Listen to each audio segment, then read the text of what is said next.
To today's lecture about material or what's to come in terms of assignments.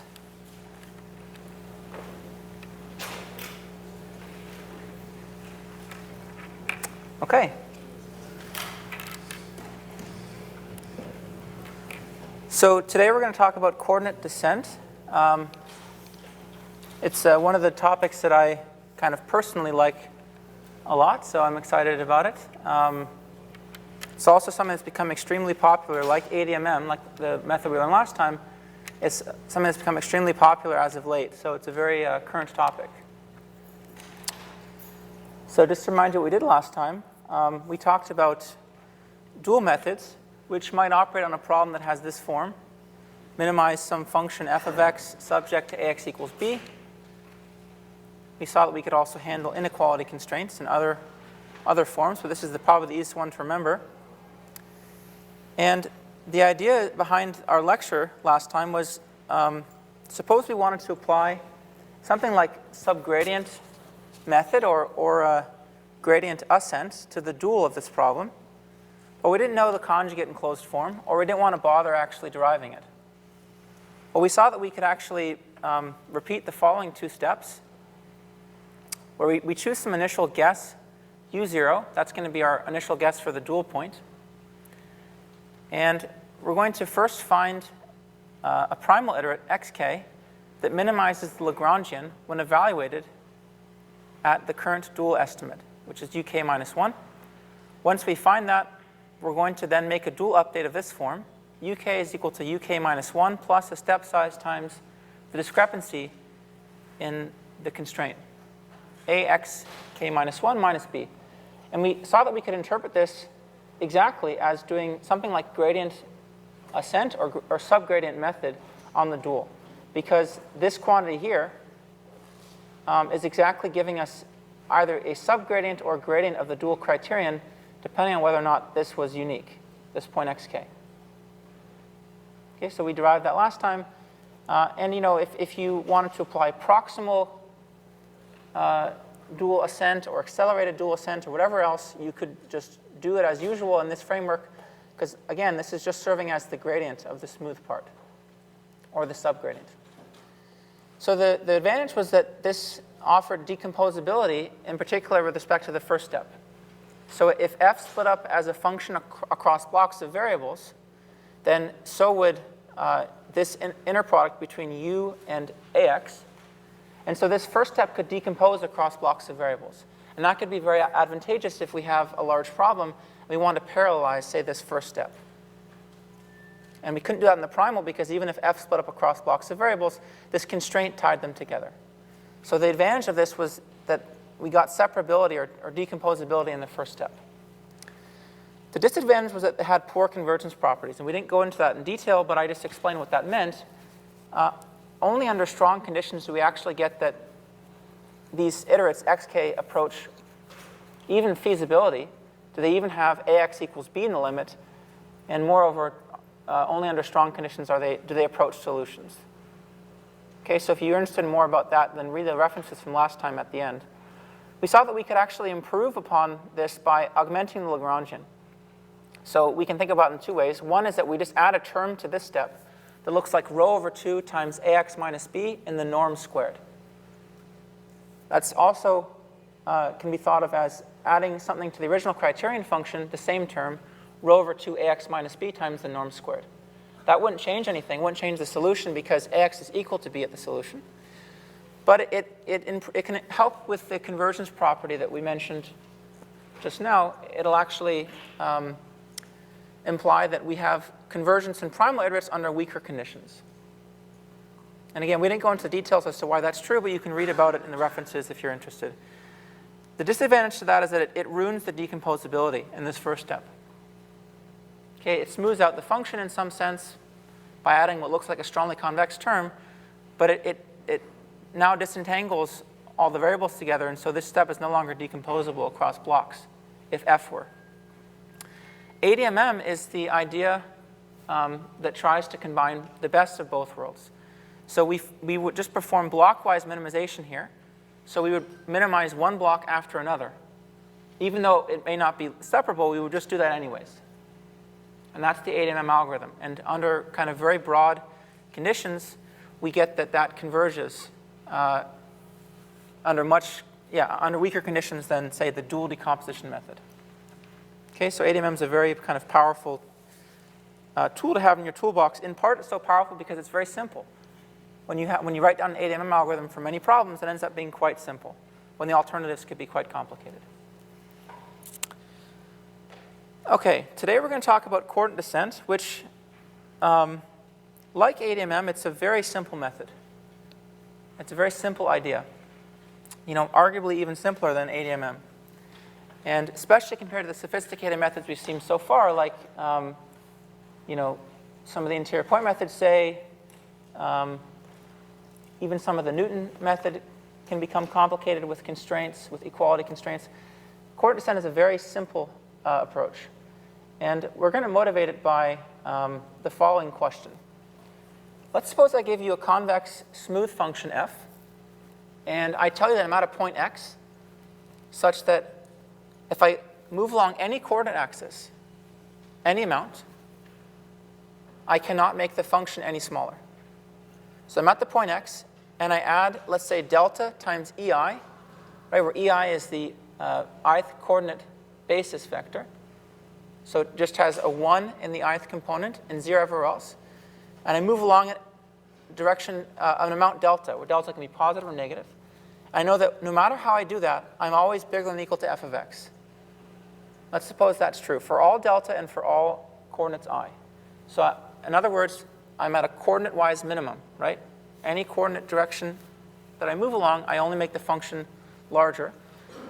Does that imply that I'm at the global minimizer of the function? For a smooth convex function. Let's take a vote. How many people think the answer is yes? And how many people think the answer is no? Okay, so it seems like the consensus was yes, but many of you guys were very shy to say yes. Don't think you really wanted to completely commit to your answer, but the answer is yes, right? And the proof's very simple. The proof is that if I'm at a coordinate-wise minimum, then the partial derivative along every coordinate is going to be 0, right? But that means that the gradient is going to be 0.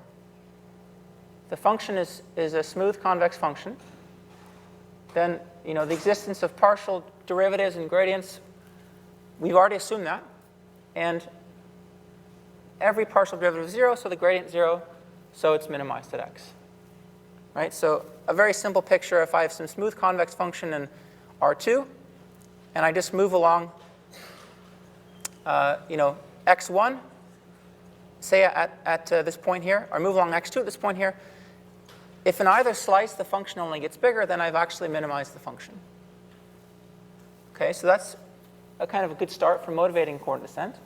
How about if the function is convex but not smooth anymore? Okay, we're going to ask the same question. Is a coordinate-wise minimizer imply a global minimizer to the function? How many people think yes now? How many people think no? Oh, it seems like nobody's answering. Let's try that again. How many people, it doesn't matter if you're wrong, you're not being graded. How many people think yes? And how many people think no? Okay, it seems maybe like a split decision, but yes maybe was a bit more common. The answer is actually no. And all we need is a counterexample to show that this is true. Right? So let's think about the following counterexample. I have this function. It looks like a boat, for lack of a better word. It just looks like this non-differentiable part here looks like the hull of a boat in some sense.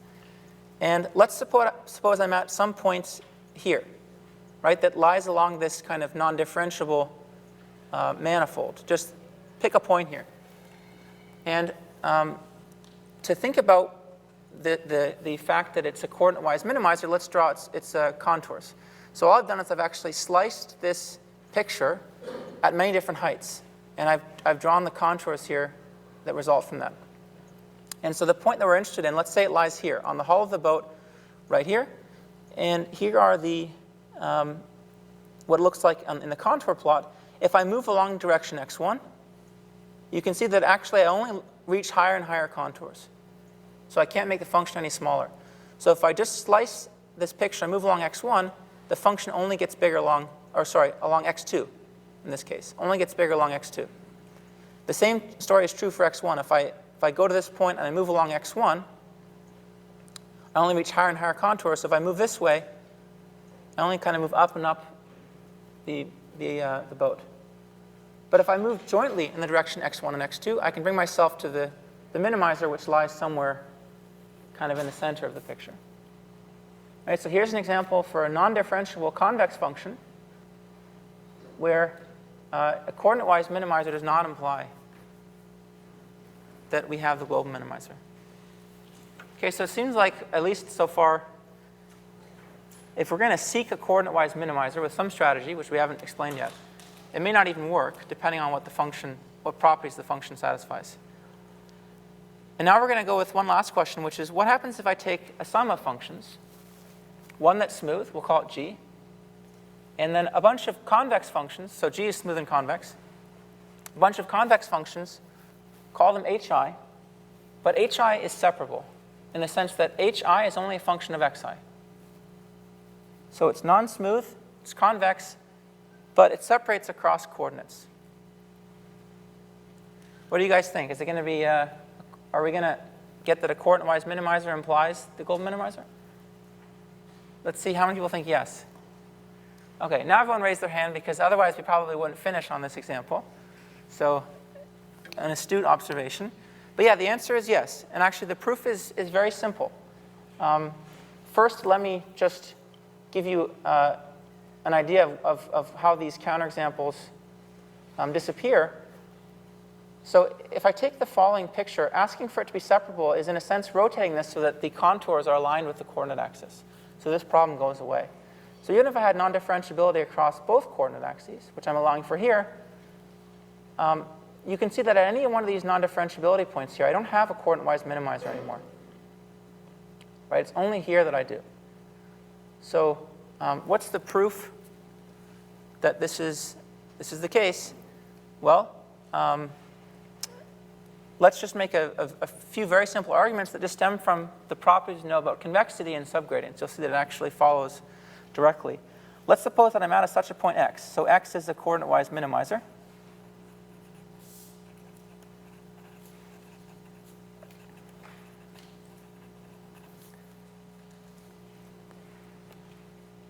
And now I'm just going to take any other point y and look at the difference between f of y and f of x.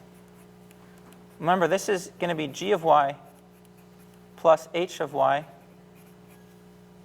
minus g of x plus h of x. And we're going to use two facts now. The first fact we're going to use is that since g is smooth and convex, we can actually lower bound g of y minus g of x by its first order Taylor approximation. Right? We know that g of y is always bigger than or equal to g of x plus the gradient of g of x transpose y minus x. It's just a property of smooth convex functions.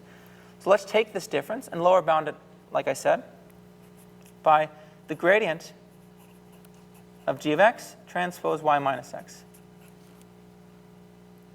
For this difference, h of y minus h of x, let's just remember that h split up as a sum of functions across coordinates.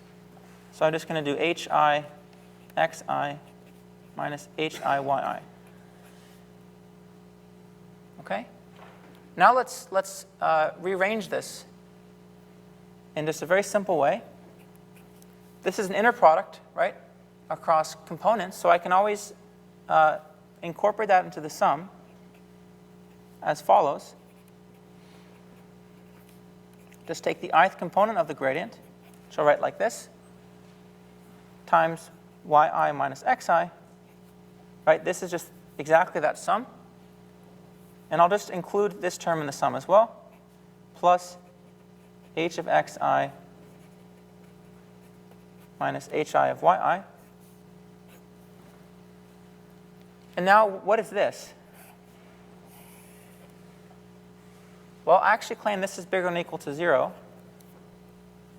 right, for the exact same reason as we basically had earlier, which is that if we think about the function along just the ith component, just the ith coordinate, then we know it's a coordinate-wise minimizer. So that function along the ith component, which looks like this, is going to satisfy exactly this property, right? That this is bigger than or equal to 0. This is just saying that xi is the component-wise minimizer along component I. Okay? So then, therefore, the entire thing is bigger than or equal to 0.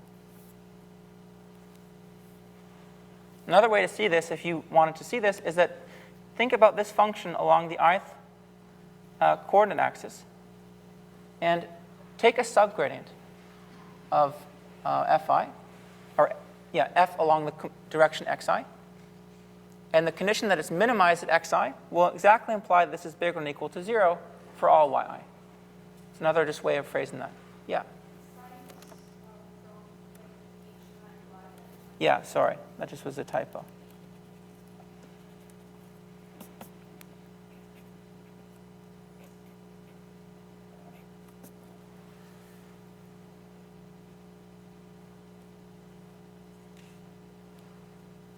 Any questions about that?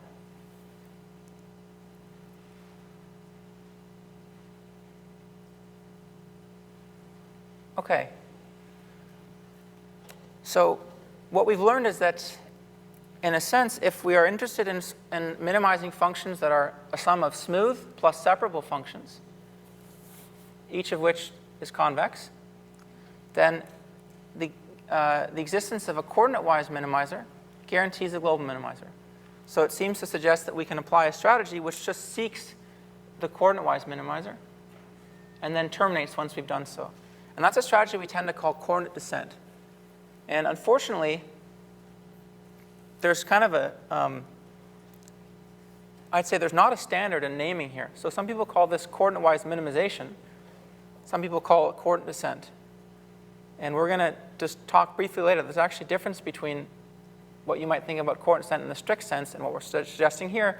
But I'm just following the nomenclature in statistics and machine learning, which is to call this strategy coordinate descent. You could really think about it like cyclic coordinate minimization. So we start with some initial guess, x0, and we repeat the following steps over and over again. We just, first of all, look at the function only along the first coordinate direction, so only as a function of x1. And with the current values of all the other coordinates plugged in, we try to minimize that function in a univariate sense. And we call that iterate, x1k. It's our update to x1.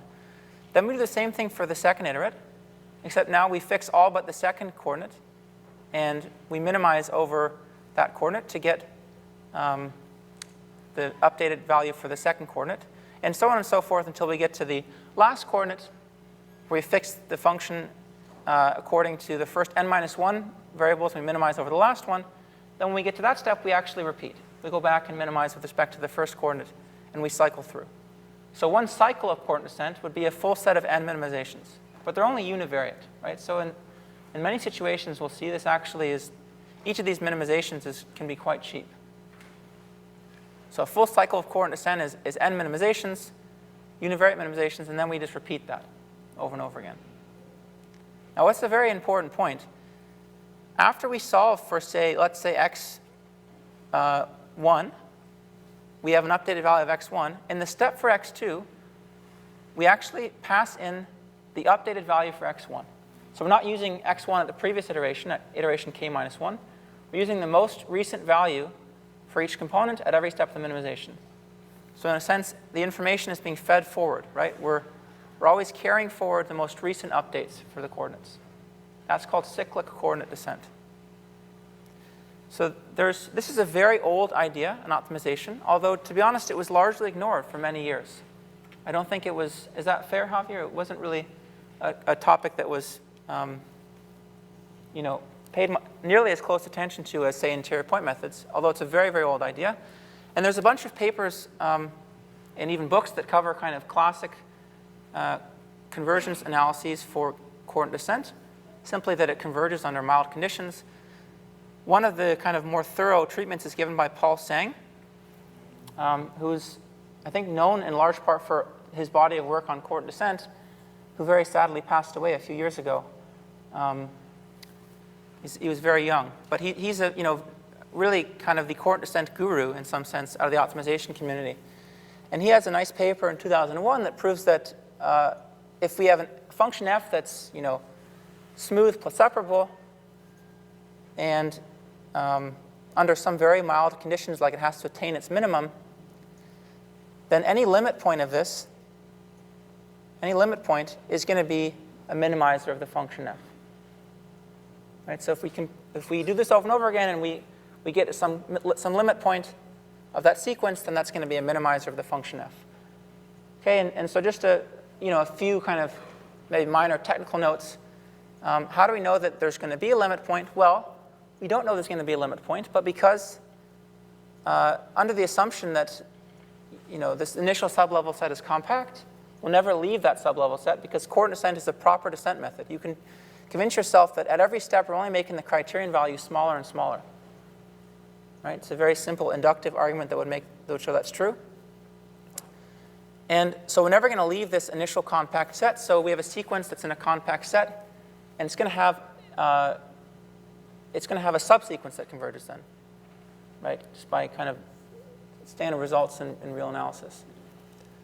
And the optimal criterion value, or the criterion values, are always going to converge to the optimal criterion value. That's just because of monotone convergence. Again, another kind of standard result in real analysis. So this is, in a sense, it's a pretty strong result. It's not giving us a convergence rate, but it's telling us that for any smooth plus separable function, we're in pretty good shape if we apply cyclic coordinate-wise minimization. There are other papers that Paul Seng's written that give kind of more detailed results for more special cases. He even has some papers on doing coordinate descent for non-convex minimization problems, where the smooth part is, say, non-convex. So some notes are that the order of the cycle is arbitrary. We can use any permutation of 1 through n. It didn't really matter. We chose to visit the coordinates 1 through n in that order. And in fact, there are other relaxed rules which say that as long as we visit a coordinate, any given coordinate, and say after a number of cycles that grows linearly with n, we could visit it after 2n steps instead of just after n steps. Any rules like that are going to have the same convergence properties. So that the notion of a cycle is just there for simplicity, but really permutations of 1 through n, or if we don't visit a coordinate until something like 3n steps later, that's okay too. It'll have all the same convergence properties. We can everywhere replace individual coordinates with blocks of coordinates. So I'm going to kind of use coordinate descent and block coordinate descent synonymously throughout the lecture. So this didn't have to be an actual decomposition into coordinates of x. It could be blocks of coordinates. Right, each xi could be a block of coordinates of some arbitrary length. We just would be minimizing over that block of coordinates in each of these steps. And they can have different lengths too. Okay, so block coordinate descent is really, there's no difference in that sense. This one-at-a-time update is critical. So doing all-at-once updates does not necessarily converge. Okay, so in other words, if I took the value of x1 at the previous iteration here, x1k minus 1, and plug that in here, and only until the full cycle did I actually use the kth iterate, then that's not necessarily going to converge. It's not the same as coordinate descent. It's a common misconception people have in their mind. Right? So I have to carry forward the most recent version of the iterate at every step. At the ith step, I'm using the most recent version of x1 through xi minus 1 at iteration k, and I'm using the old version of xi plus 1 through xn, right? Because I haven't updated them yet.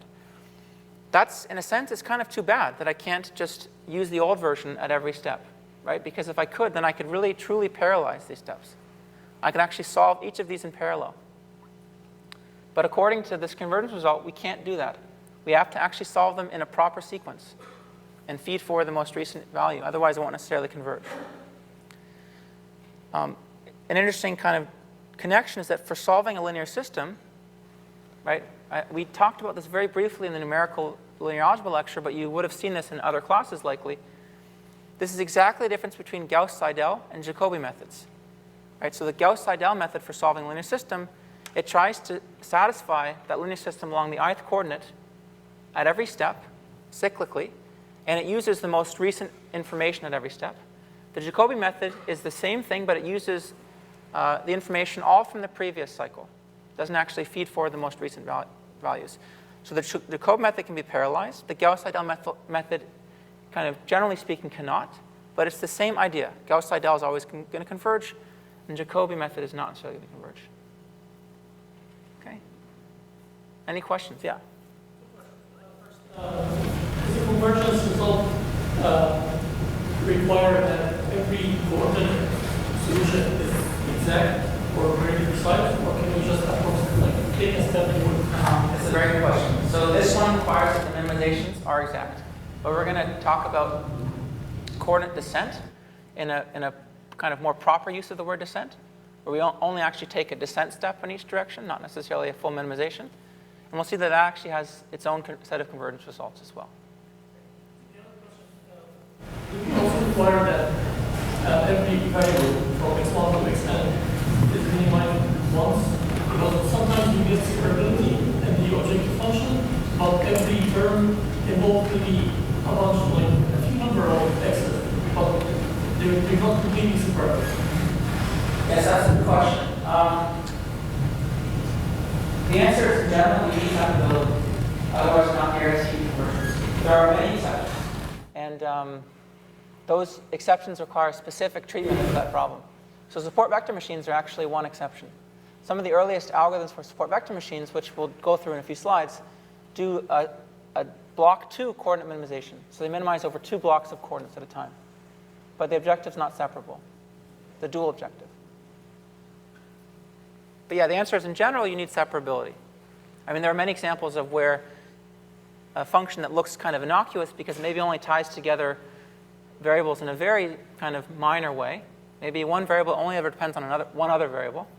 You can kind of have, you can hit fixed points in coordinate descent that aren't global minimizers. Yeah, Dallas.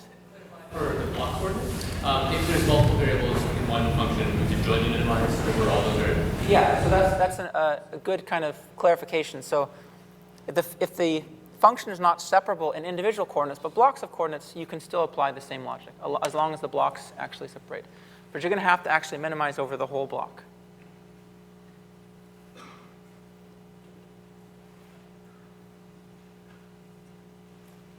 Okay, just a name to help you remember the difference between coordinate descent and the version where you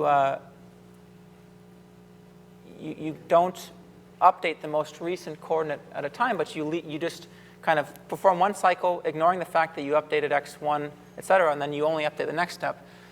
The version of coordinate descent as we learned it is sometimes called the shooting method. That was a name that's, I don't really know the history of that, but that was a name that was given to it in the late 90s, at least in statistics.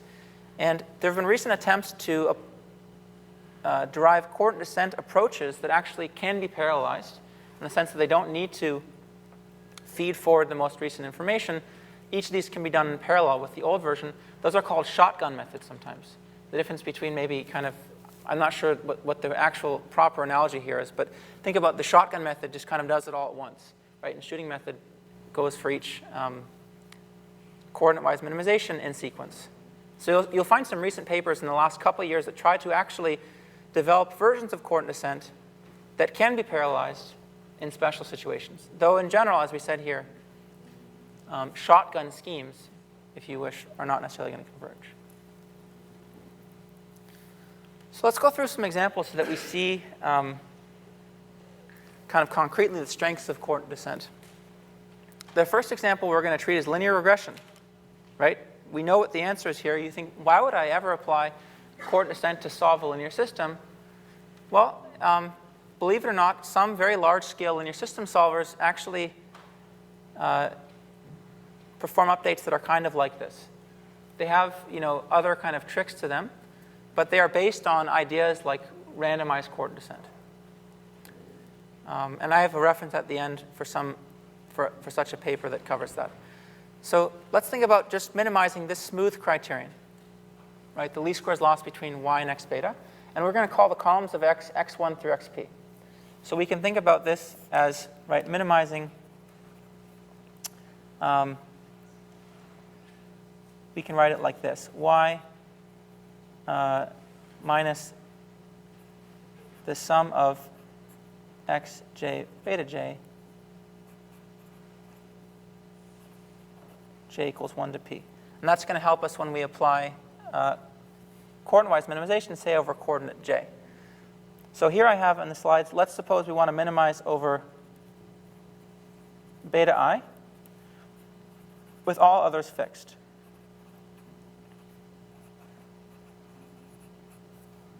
How would we do that, right? So it's a very simple calculation we have to do. That's it. We're just going to separate out all the terms that don't depend on beta I. Right? So this is our problem. Minimize over only beta I. And this is still smooth, of course, so we can just take its derivative, or partial derivative with respect to beta I, set it equal to 0, and then we'll get an update rule for beta I. Another way of thinking about it is that this is just a one-dimensional quadratic. Right? That's all it is. Yeah, we can think about it in various ways. Right? So maybe the easiest way to think about it is just by thinking about it as a one-dimensional quadratic. Right? So I can think about this as the same as minimizing over beta I. I get the norm of xi squared times beta I squared. That's what I get if I square this part. And then I get minus 2y transpose, or sorry, y minus xj beta j transpose xi beta I plus a constant term, right, which is this thing squared, which doesn't depend on beta I, so we don't have to worry about it. And if I minimize this one-dimensional quadratic, right, I just take this. So I take minus b over 2 times a. So I get the update that beta I has to be equal to minus b ends up being, it's just xi transpose y minus sum of xj beta j, j not equal to I,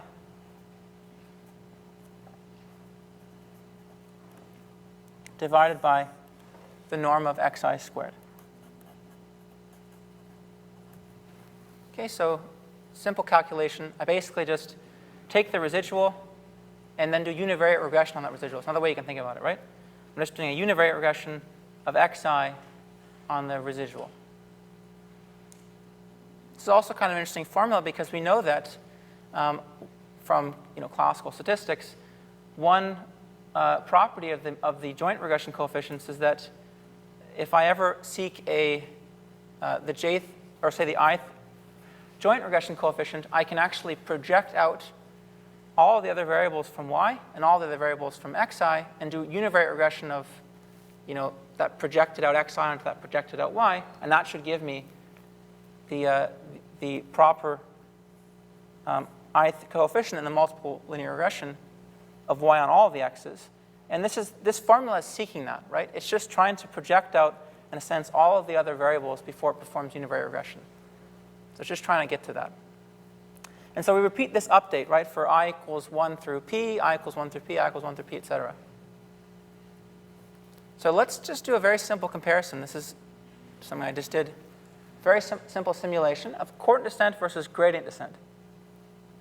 And I'm comparing one full cycle of coordinate descent so that it updates all the variables. So one full cycle is going to go through I equals 1 through p. So we get a new version of beta 1 through beta p to one iteration of gradient descent, which also updates beta 1 through beta p. Okay, so they are, in a sense, they're kind of applying the same amount of work to all of the components. And you can see the convergence is very different.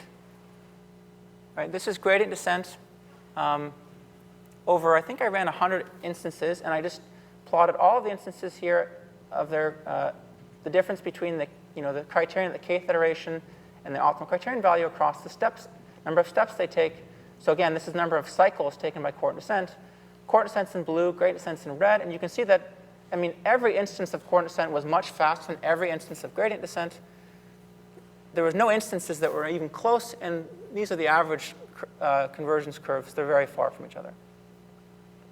Right, so by the time that coordinate descent gets to below 10 to the minus 10 accuracy, gradient descent looks like it's at maybe 10 to the minus 5. So they're in completely different regimes. Yeah?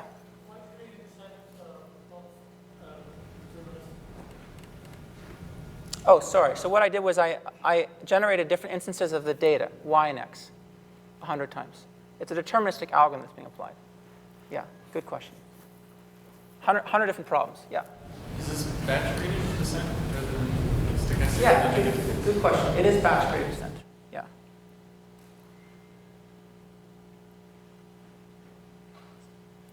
Yeah.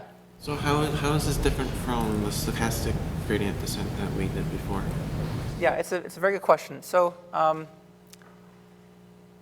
let's just draw a little.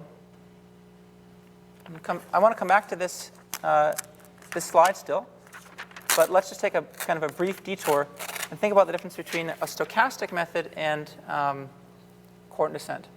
Right. So stochastic methods, they actually separate over instances.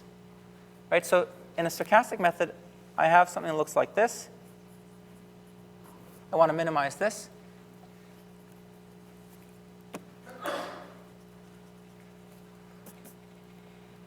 Sorry, where each of these functions is going to be a function of the full set of variables, but they separate over instances. So this is a sum from I equals 1 to n.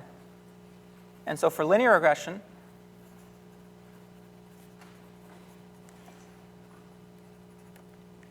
right, I might write this as the sum from I going from 1 to n of yi minus xi transpose beta squared. So xi here is a row of the matrix X.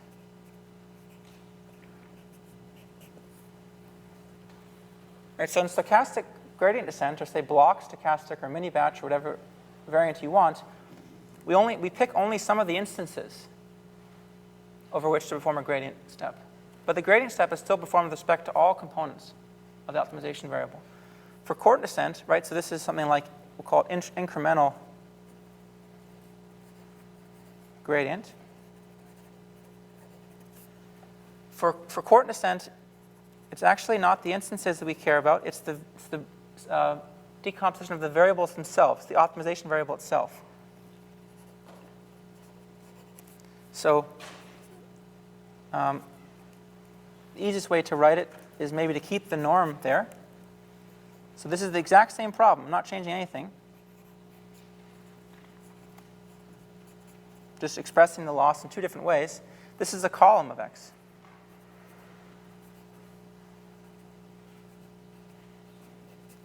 Okay, my handwriting is probably not that revealing, but this is supposed to be a capital X. This is supposed to be a lowercase x, just to differentiate between the two. And we seek to actually minimize over coordinates of the optimization variable, not over instances. So they do different things. Combination of these two is possible, though. Right, we may choose, say, a mini batch, like a set of instances over which to perform a coordinate update or coordinate updates.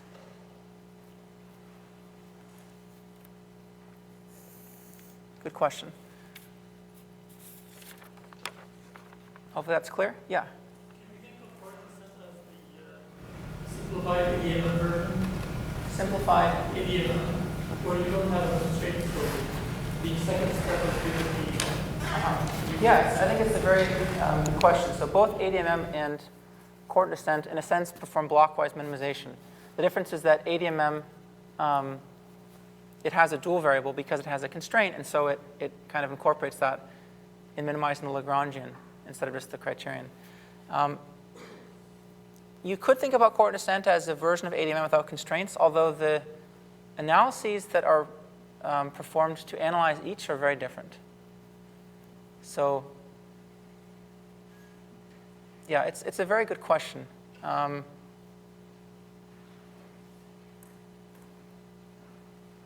a sense, ADMM doesn't need to even have separability, right? Because the constraint is tying together the variables, but we're just kind of blockwise minimizing over it anyways. So coordinate descent may be an even simpler situation in some sense. Okay, I want to come back to this comparison between coordinate descent and gradient descent because we're going to get to a point where we can see really the power of coordinate descent practically.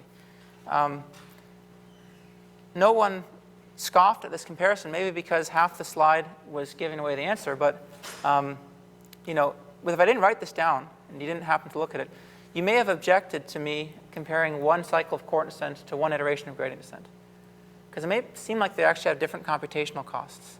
Right? Come look back at this. This is a single coordinate-wise update. What's a gradient update look like? This would be a good test to see whether you've completely forgotten gradient descent. For linear regression, what does a gradient update look like here? So we'll call it beta plus is equal to beta, and then what goes on the other side?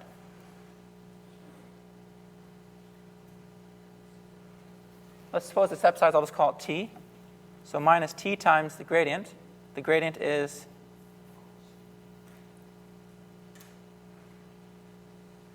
I'm certain you guys know this. Somebody just want to say it? What's that? The loss function is this one, right, or the one on the slide. What's the gradient here?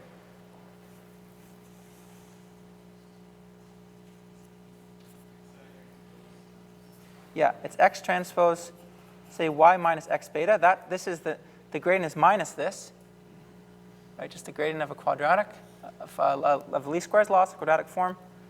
So this is the gradient update. Okay, so is it fair to compare p of these to one of these? That's the question. Well, it may not seem that way, right? Because yes, I'm having to do, say, p outer inner products. Here I do xi with each of these, and here I do xi with each of these. But what happens on the inside? Here I compute a single matrix multiplication. Here I'm essentially computing p matrix multiplications, because I can think about this as xi transpose y minus x minus I times beta minus I, where if I had better handwriting, you would see the difference in these minus signs. This just means I'm looking at the matrix X with all but the ith component, all but the ith column in it, and the vector beta with all but the ith component. Right, so actually here I have to form kind of like p matrix vector products per cycle, because I have to do this for each I. And here I only have to do x beta. So again, you may think that I'm doing much more work with coordinate descent. But here's where kind of coordinate descent plus very careful implementation can save you a lot, which is that actually I claim there's a scheme. There's a scheme for a full cycle that costs on the order of NP flops. And this costs an order of NP flops as well, right? Because I have to do a matrix multiplication here, that's NP flops, and then another matrix multiplication that's also on the order of NP flops. Okay, so we can actually make these have very similar computational times. And it comes with a kind of clever update to the residual. So did I explain it here? So another way to rewrite the update, like let's rewrite the ith coordinate update as beta I gets xi transpose the current residual, right? This is y minus all but the ith variable times all but the ith column of x divided by the norm of xi squared. So if I have the residual, this just takes n flops, right? So this single update given R takes n flops. So if I had R and I just did P of these, I would take NP flops. Right? So how do I make sure that I can get R in an amount of time, or update R in an amount of time that doesn't cost me, say, more than order n flops? Because if I can update R in order n flops, and then I perform this step in order n flops, then the ith update is order n, and P of them costs order np. So we have to come up with some clever trick for updating the residual. Well, that's actually not bad at all, right? Because remember, let's suppose R was equal to y minus x minus I, beta minus I, and we stored that at the ith step. So this is at the ith step. At the I plus first step, what do I do for R? I take R to be what it was previously. I have to add in xi beta I, and I have to subtract off x minus I plus 1, say beta. Sorry, that should just be xi plus 1.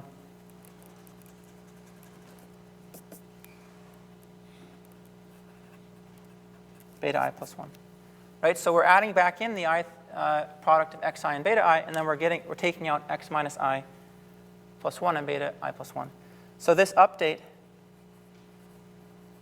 to R also costs order n flops. Just taking whatever it was initially, I'm adding something that's of length n and subtracting something that's of length n. So therefore, done cleverly, let's say, full coordinate descent cycle takes order np flops.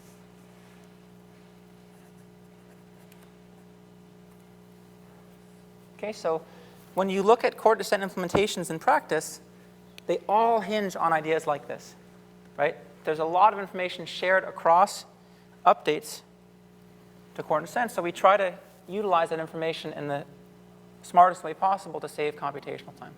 So it really is fair to compare these two. Here's another thing that may leave an impression on you. Here's the same example, but I've added accelerated gradient descent. So I've brought gradient descent down from a 1 over epsilon rate to 1 over the square root of epsilon rate. Or said differently, 1 over k to 1 over k squared convergence rates. You can see that neither is still anywhere close to coordinate descent. Okay, just to give you an idea of the convergence rate achieved by coordinate descent here. It's very far from a first order method rate. This is the optimal rate for first order methods. This is that achieved by coordinate descent. I can't show you what Newton's method looks like. I can't show you the second order rate here. Why is that? Yeah, it's what Newton would solve in one step, right? Because it's just a quadratic. But just to give you an idea, it's very far from a first order convergence rate. So it's important to remember that's not a contradiction. Coordinate descent is not a first order method. It's using much more than first order information, right? It's actually doing an exact minimization along each coordinate. It's much more than just using the gradient information. So it can do much, much better. Let's take a break, and we'll come back and see some more examples. A part where we can do kind of a survey of the work that's been done recently on coordinate descent. So let's think about one step up from linear regression, which is something like lasso regression. So regression with an L1 penalty.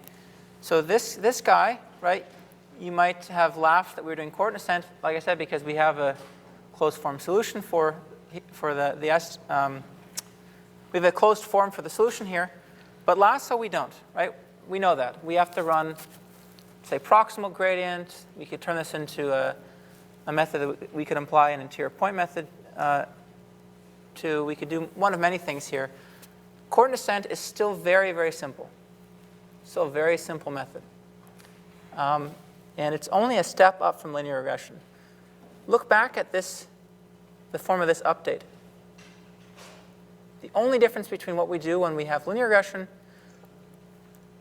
as our loss, and if we have least squares plus an L1 penalty as our loss, is that we take that and we soft threshold. Right? So therefore, the cost of a full cycle of coordinate descent is still order NP. It's still as cheap as proximal gradient. And you could have the same plots. You can show that one cycle of coordinate descent absolutely kills one proximal gradient update. So in a sense, this per cycle is much faster than proximal gradient, even accelerated proximal gradient. How do we derive that rule? Again, it's very simple. All we had now is that for lasso, say if we're just looking at the minimum over beta I, let's just think about all the terms that involve beta I. I can write it like this.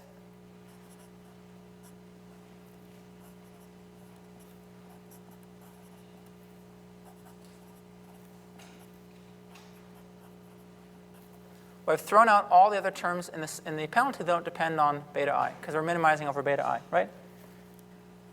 And so now all this is a one-dimensional quadratic plus an absolute value. And through kind of very similar arguments to what we gave to derive the prox operator for the L1 norm, in fact, it's the exact same argument. You can show that the minimizer here is just the soft thresholded version of the minimizer of the quadratic. Okay, and what we end up taking as the level is now it's going to be lambda over the norm of xi squared, of whatever we had before.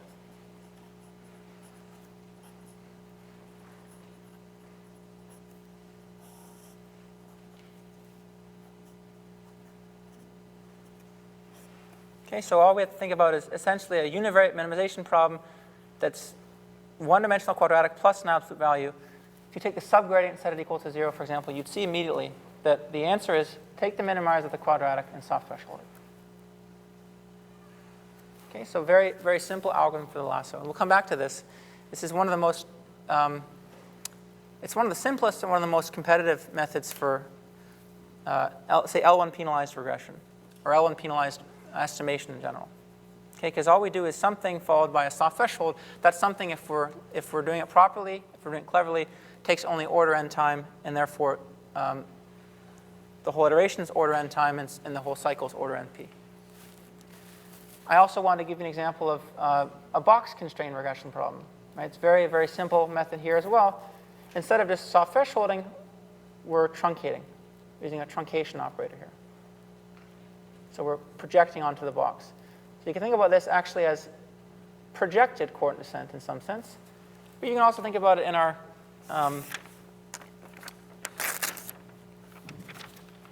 our current framework, because if I have minimized the, say, least squares loss subject to an infinity norm constraint on beta, then I can rewrite that as minimizing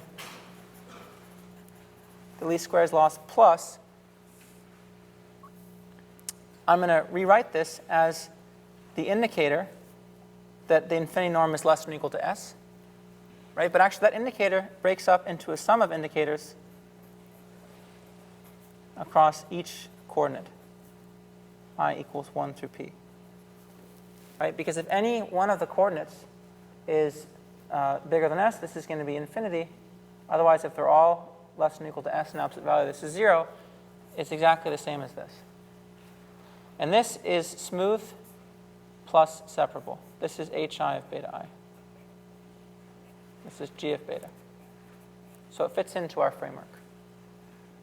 Okay, so we would just have to minimize this over beta I alone, and you'll see that I'm actually having to minimize a quadratic subject to a one-dimensional box constraint if I just minimize over beta I alone. Okay, so it fits into our framework. I also should have mentioned this.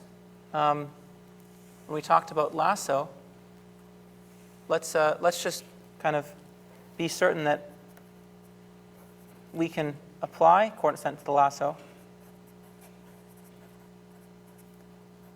Right? We can write that like this.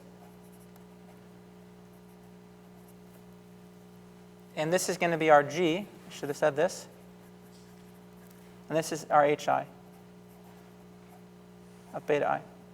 So it is, again, smooth plus separable. So we know that coordinate descent is going to converge here. Okay?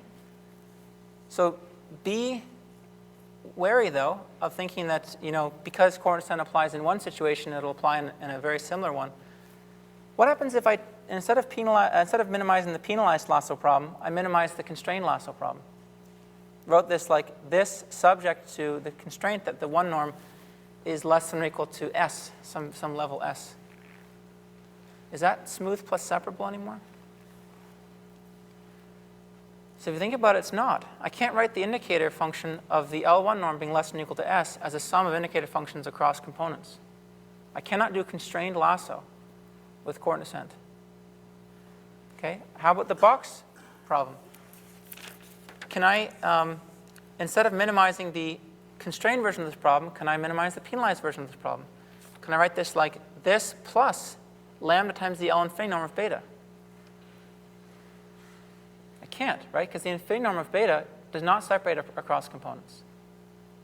The maximum component of beta in absolute value is not a sum of functions of the individual components.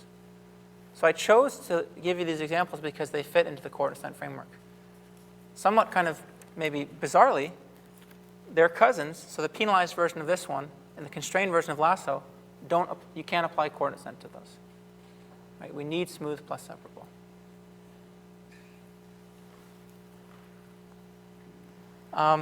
SVMs can be done with coordinate descent as well. In fact, one of the earliest algorithms for SVMs called sequential minimal optimization is basically doing blockwise coordinate descent in blocks of 2. So we're doing coordinate descent on the dual of the SVM, and we choose blocks of 2, so a block of 2 variables in the dual coordinate alpha to minimize over. And you can see that if we do that, we're going to minimize a 2-dimensional quadratic over a box. But this constraint constrains that 2-dimensional quadratic to lie in a line, so the inner problems look like minimize really a univariate quadratic over an interval. Because, again, the criterion in alpha 1 and alpha 2 jointly is a 2-dimensional quadratic, say. This gives us a box constraint. So we would have to minimize, without this equality constraint, we'd have to minimize over the quadratic over a box. But with this equality constraint, it constrains that quadratic to lie in a line, so it ends up looking like this. Minimize really a univariate quadratic over an interval. And I skipped the details here for lack of time. This is an example where I mentioned earlier it's not separable in blocks of coordinates. So the original paper had a different kind of convergence analysis than what you would see in coordinate descent papers.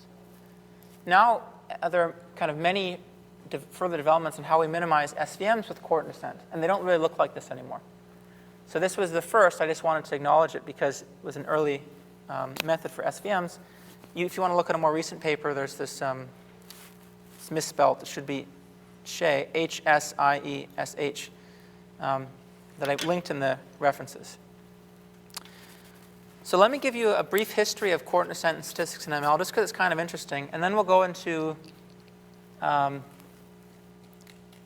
maybe a more broad perspective of the strategy that it uses for lasso regression, and then we'll talk about some theory for coordinate descent. And if we have time, some more examples. So like I said, it's a very old idea in terms of the optimization community, although it was not really a focus of the optimization community, I think, until the recent wave of interest in statistics and ML. So the interest in stat and ML brought attention to coordinate descent in such a way that people in optimization thought that it was worth revisiting. In statistics, everything gets reinvented, right, when fields aren't so close together. So in statistics, back in the 90s, people in stats and ML was, it was not really a very cohesive community back then. There's a bunch of papers which basically invent coordinate descent, not really knowing that was a method in optimization, and apply it to various problems in stats and ML. And so the earliest one that I'm aware of is this paper by Wenjiang Fu in 1998, and this is what he calls the shooting method. And then it was kind of reinvented again in 2004 by Ingrid Debashis, who's a very famous researcher who has a lot of work on wavelets. And these are nice papers. They display the strengths of the coordinate descent, but they were kind of inexplicably ignored for many years. And there were 3 papers in 2007 that came out at the same time. around the same time. And these really sparked interest in coordinate descent in stats and ML. And this paper probably is the one that people cite the most commonly, but there are two other papers that I listed in the back that were at the exact same time, essentially. And one rumor I've heard, I'm not sure if it's verified, is that the authors of this paper actually were aware of Fu's 1998 paper. And in fact, one of the authors of this paper was Fu's PhD advisor. But at the time, he actually implemented, he or she, I won't say, give you too many details, he actually implemented Fu's algorithm incorrectly. So he implemented it in the way that actually does not update the coordinates in a feed-forward manner, and he found that it didn't converge. And so they gave up on it for almost 10 years. And only years later, like 9, 10 years later, that they actually realized that there was a distinction between these two ideas, and upon kind of properly implementing it, they saw that it was a very worthwhile method. And so, like I said, this paper is the one people cite the most, but there are earlier papers as well. And credit is paid to these authors now as well. So why is it used? It's very simple and easy to implement. So, implementing coordinate descent requires you just to think about a bunch of one-dimensional minimizations. If you have a problem that has a nice structure, you'll be able to do those in closed form. And it's very simple. It's a very simple idea. There are no tuning parameters here. There's no notion of a step size. There's no complicated notions of backtracking parameters or barrier method parameters. As far as optimization goes, it's a pretty simple method. And if you implement it carefully, so if you move beyond simplicity to implementations that can kind of utilize information across steps in a clever way, they can be very close to state-of-the-art. And in fact, they can actually attain state-of-the-art in many instances. And they're very scalable. You don't need to have the full data set in memory. If you look at those coordinate descent rules, we can kind of kick in and out the relevant chunks from memory to perform these updates. If you look back at, say, the linear regression update, you might think about a scheme for doing so. So there are many examples of applying coordinate descent across common stat and ML problems. I listed some of them here. There's a bunch of papers in the back for you to read if you're interested.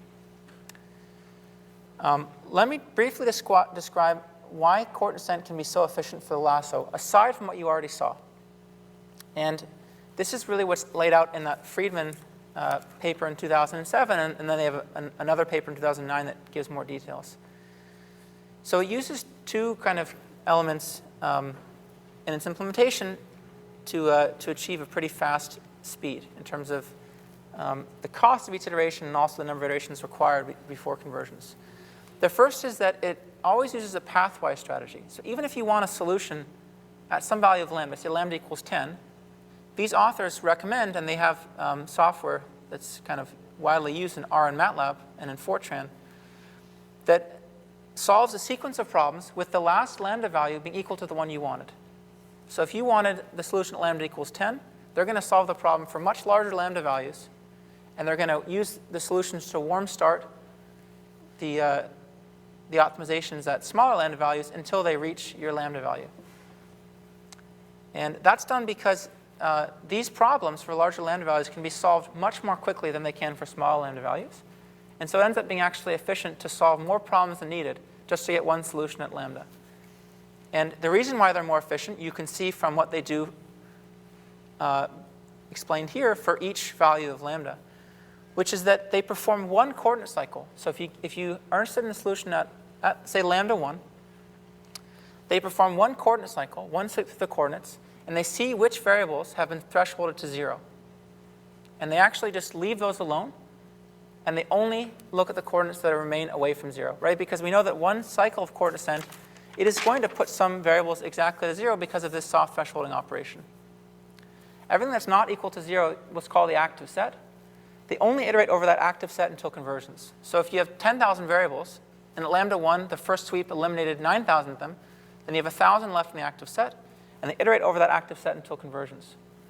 Once the algorithms converged, they perform another full sweep, and they see whether or not the KKT conditions are met for the full set of variables. If they're violated, right, if it happens that one variable violates its KKT condition, it's put back in the active set, and that's iterated until conversions. Usually, and there's not theory really yet for why this works as well as it does, but usually 1 or 2 cycles at the start will detect mostly the right set of active variables from the optimization perspective. There's nothing here to do with statistical recovery, just optimization. And so by the time you're done iterating over the active set, you're finished, because the KKT conditions will be satisfied for all of the variables. The ones that were put to 0 initially should have remained at 0 for the entire sequence of cycles, so it didn't matter that you actually ignored them. And now you can see why it's so efficient for large lambda. It's because the active set is so small. The first problem might have an active set in the size hundreds, even though there might be hundreds of thousands of variables. And as you move down, the active sets get larger and larger, and warm starts help you kind of track the right solution. Okay, so that's the strategy taken by a lot of these methods, not only for the lasso, but for all regularization problems, essentially, that follow a similar form. The idea is to use a pathwise strategy to solve the problem for larger value of lambdas, because coordinate descent's more efficient there, and then to kind of cut out some variables from the inner loop, some coordinates in the inner loop that you don't need to iterate over, because you have a sense that their values won't change across updates in the cycle. So that's called, the package you can look up as the GlimNet package. It's written in Fortran, actually, but it has a port to MATLAB and R. So let me give you some theory on coordinate descent in the last 5 minutes, and then we'll either convene next time if there's interest, or we'll just move on. I'll see whether or not people want to hear more about coordinate descent. So the name coordinate descent, I think, is inherently confusing. It's not really a descent method as we think about something like gradient descent. It's actually more maybe appropriately called coordinate-wise minimization. But that's just what it's called in large part in the ML community. You could think about coordinate descent being the following method for a smooth function. I look at the first variable, and I move along the direction of its gradient. Univariate gradient descent, right, where I fix all the other variables at their values. And then for the second variable, I update the function to use the most recent version of x1, and I take a univariate gradient step in that variable, and so on and so forth. And I cycle through in this order. So instead of performing an exact minimization, I just perform one gradient update. That's probably more rightfully called coordinate descent.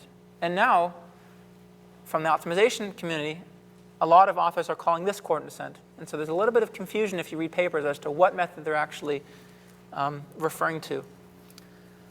If we were to do something like minimizing a smooth plus separable function, we could do the exact same thing as this, except we wrap each of these in a prox operator. Right? So that all the non-smooth part does is tell us to take a univariate proximal gradient step instead of univariate gradient step. So they're both applicable to smooth plus separable functions. This version of coordinate descent is arguably much more broadly applicable, because we don't have to apply exact minimizations. All we have to do is apply univariate proximal gradient steps.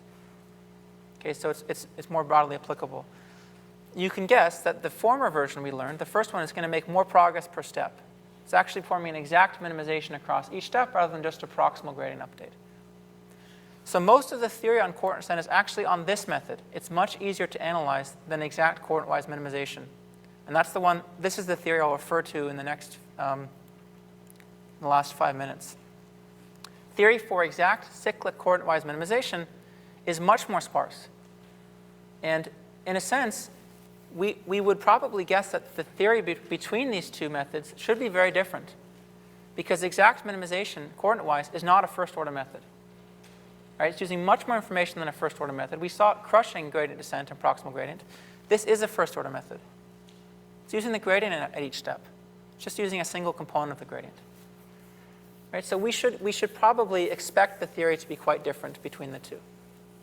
But this is closer to a first-order method because it's using the gradient at each step. So I'm just going to give you a bunch of references here and tell you what they study. This is all quite recent, and a warning is that I may have missed something because papers come out every year. So it's hard to be on top of the theory for coordinate descent. But as far as I understand it, here is a view of the most recent theory, theoretical understanding for coordinate descent. Just going to mention that the Gauss-Seidel method, which is, you can think about coordinate descent for linear systems, is a very old idea, and there's lots of theory studying the convergence rate of that. So that's something you can look up and say this book, Galb and Van Loan.